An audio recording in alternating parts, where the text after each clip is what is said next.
Hey VC, it's Jonathan, your cheap and fearful record collector. I was going to start this video with a rant, but after going through my head a couple times about it, I decided I'm going to keep this strictly about music. I got enough of that crap going on in the other world. In this world, we should do that all about music. So I was going to make a video about Record Store Day, and it's been a couple of weeks, and I keep meaning to do it, and days get away from me. Anyway, I'm doing it today. So the last Record Store Day in September, we're sort of lucky here in Maine. Bull Moose Music, they have about 10 stores around Maine here in New Hampshire. They were one of the first to come up with the whole idea of Record Store Day. So when they have Record Store Day, this store always gets everything. So it's fairly easy to find what you want. And also, being in Maine, we don't have a huge population, so there's not a lot of people waiting in line. My local store opened up at 8. I left my house at 7. I got there 10, 15 after 7. I was number 10 in line. I met some friends there who we dig with generally. We got a friend from New Hampshire and Brian from Shamrock and Records. Anyway, got a couple of things. I got one thing I really wanted, and some other stuff I was happy to get. First one, I might have made a mistake, but it happens. And that would be the Doors Soft Parade remix, I guess. The Doors, the Soft Parade stripped.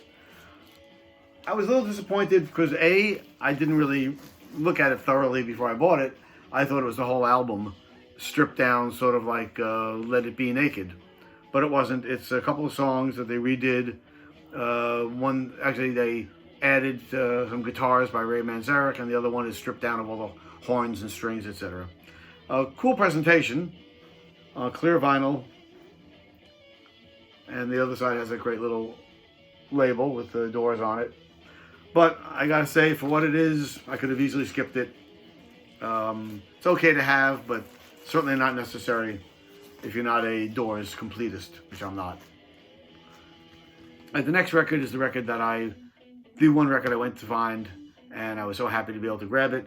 And it's Bill Evans' Some Other Time, The Lost Sessions from the Black Forest with Eddie Gomez and Jack DeJohnette.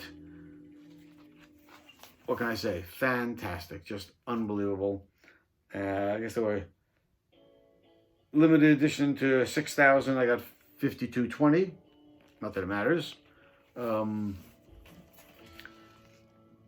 guess this trio with him and Eddie Gomez and Jack DeJohnette were only together for about 6 months or so. They played one concert in Europe, and then when they had some time off, they went to the Black Forest. There's a recording studio there, and banged this record out, and it is just amazing.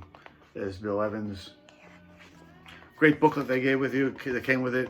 You know, sometimes you get these new pressings and they give you no information. This has extensive notes about the recording, about what happened at that time, and some great pictures.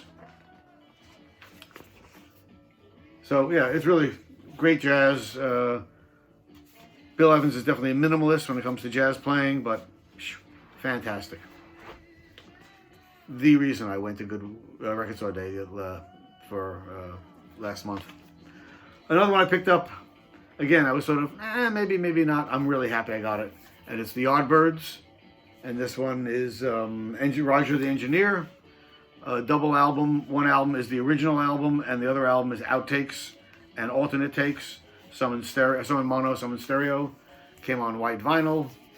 And again, they gave you a nice booklet with information about the recording. Some great photos. No, doesn't open. I'm sorry. That's the original sleeve, and there's song listings. So really great. Always been a Yardbirds fan from way back when in the day, and nice to have this with the alternate takes, the mono takes, as well as the stereo takes on some of the songs. So there you go, the Yardbirds. The next one I knew nothing about, but I had heard things about, and decided on a whim to just go and grab it and see what happens. And so glad I did. It's Parish Hall, who I'd never heard of. They were a trio from San Francisco from 1970. straight up blues rock, just great stuff. Really, I mean, the cover, when you look at it, it's 1970s. You're thinking James Taylor, some singer-songwriter. Very nice, but nothing, special. Just great. The only problem is nice pressing, but they give you no information about the band, where they're from, except I had to look it up. Whatever became of them, did they record again? Nothing.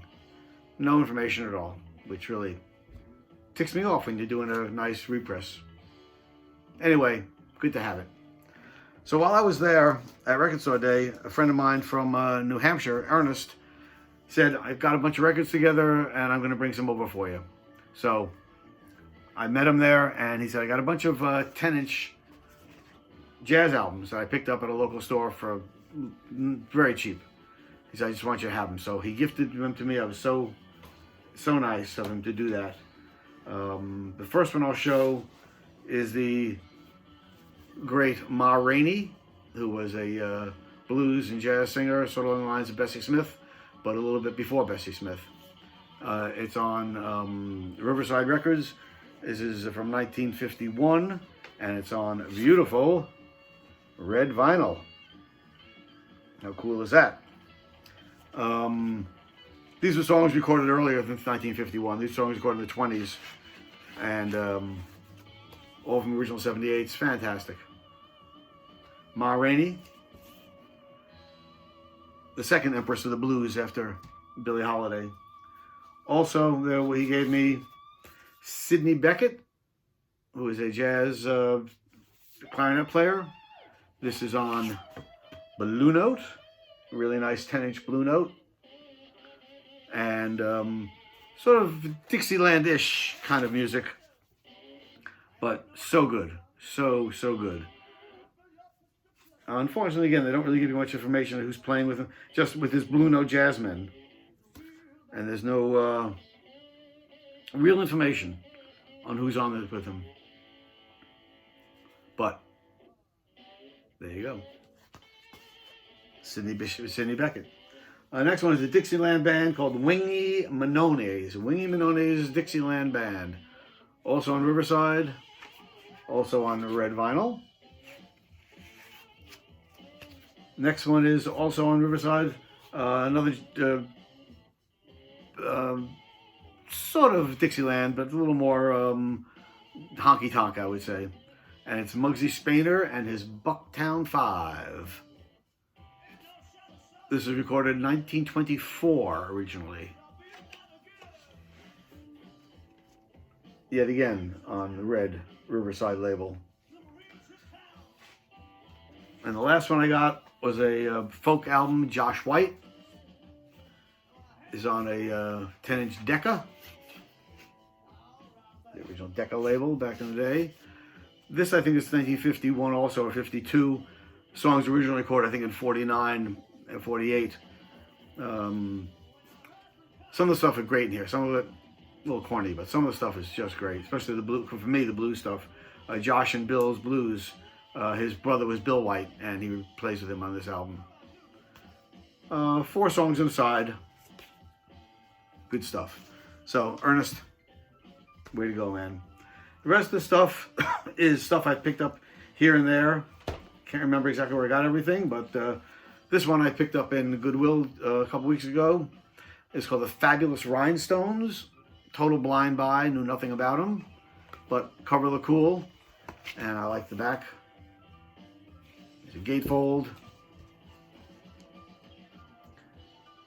And put it on today, and it sounds like Chicago meets Paul Butterfield Blues Band with a little bit of Steely Dan in there. Very bluesy, horn-drenched music. Really good. Really good. I guess the guy who's big on with us a group was Cal David.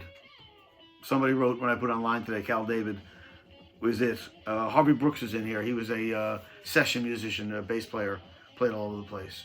So this is really great. The Fabulous Rhinestones.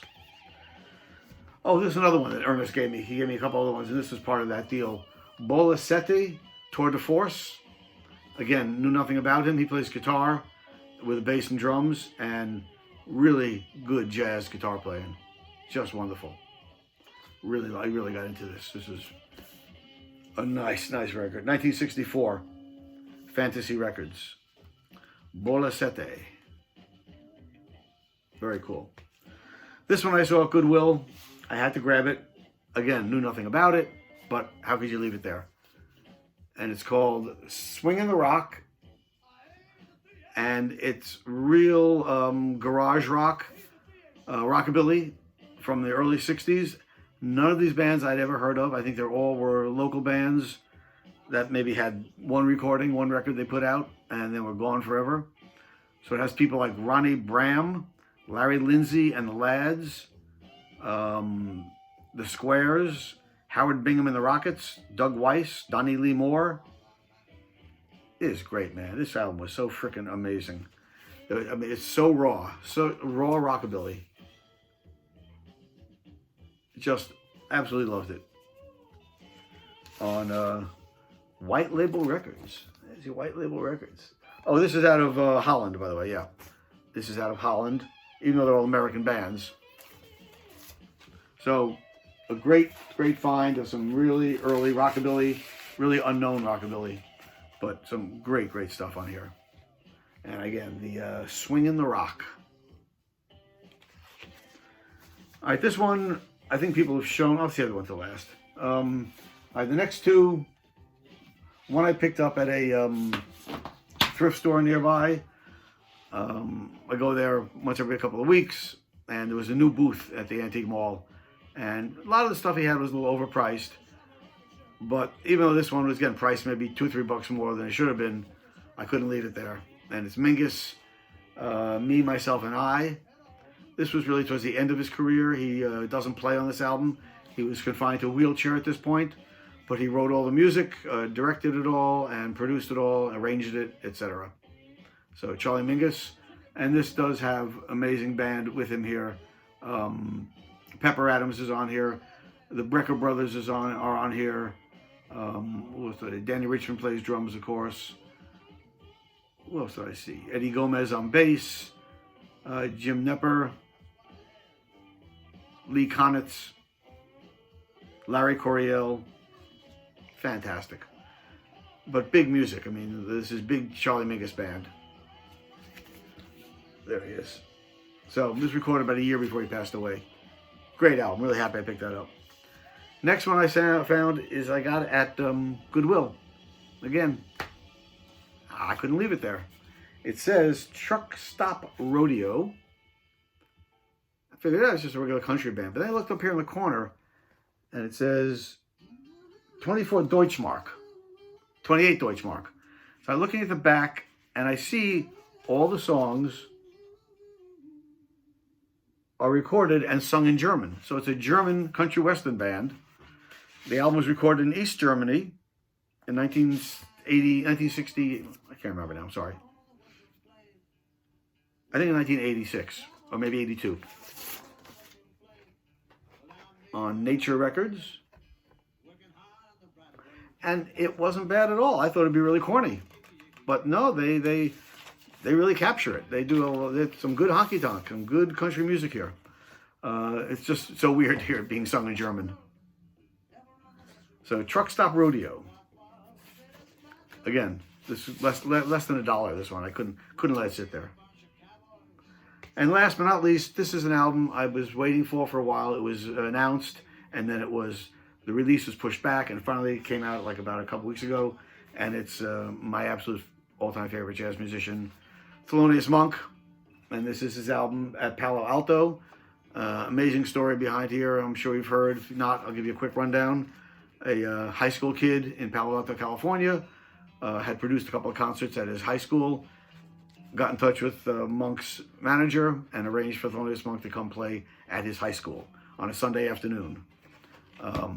It was supposedly recorded by the janitor, who did an amazing job. I think a lot of it was done in post-production. They did a wonderful job on it, and it's a great album. Really, I mean, stuff I've known, Ruby My Dear, Well You Needn't, But Don't Blame Me, Blue Monk, Apostrophe. But what a great, fantastic, I mean, the band is just smoking. It's just incredible. And they did such a nice package. I mean, picture of Monk. This is a copy of the booklet they gave away at the concert. They also have a copy of the ad that went in the local newspaper, Monk and Benefit. They also give you a copy of the poster that they hung up around town to bring people to the concert. Pretty cool. And what else was there? Oh, and then there's a booklet talking all about the concert itself. Another great picture of Monk. So if you're a jazz hound, if you like Monk, if you like jazz, can't recommend that enough. Just fantastic. So that's it for today. Record Store Day is coming again in about 2 weeks. I got about 3 or 4 records I got to have. So I'll be doing the same thing, probably getting up at 6:30, out the door by 7, and head on over and pick up a couple of things I need. Until then, I want to thank everybody who's subscribed to my channel. Hit that little button and then hit the little bell. And just appreciate people taking time out of your day. Okay, until next time, everybody. Peace.